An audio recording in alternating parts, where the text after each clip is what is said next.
আসসালামাইকুম, সবাই কেমন আছেন? এই তো দেখেন, এখানে আমি ফুলকপি ভাজি করবো। এখানে গাজর, আলু, সিম এগুলো নিয়েছি। তো এটা মিলিয়ে চিংড়ি মাছ দিয়ে ভাজি করব। তো এটা এখন সুন্দর করে আমি ধুয়ে নেব। তো এটা আমি বেসিনে দিয়ে দিলাম। এখন আমি এটা ভালো করে ধুয়ে নেব। আমি সুন্দর করে ধুয়ে নিচ্ছি।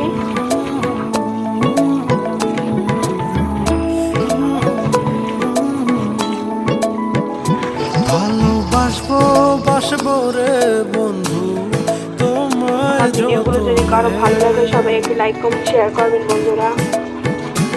আমার মনের ঘরে চাঁদের আলো জুইয়া জুইয়া পরে আমি চিংড়ি মাছ ভেজে রাখবো রে বন্ধু তোমায় যতনে। গাইস, আমি এখন মশলাটা ভেজে নেব। এখানে পেঁয়াজ কুচি, রসুন, চিংড়ি মাছ এগুলো আমি ভালো করে ভেজে নেব।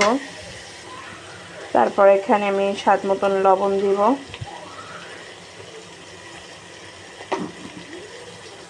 তারপর এখানে আমি হলুদের গুঁড়ো দিয়ে দিলাম। দিয়ে ভালো করে আমি মশলাটা ভেজে নেব। মশলাটা কিন্তু আমার ভাজা হয়ে গেছে। এরপর আমি এখানে সবজিগুলো দিয়ে দেব। এখানে টমেটো আমি কেটে দিয়ে রেখেছি। এই তো এখন এগুলো দিয়ে দেবো। লেবু লিয়া আমি তরকারিগুলো দিয়ে দিলাম।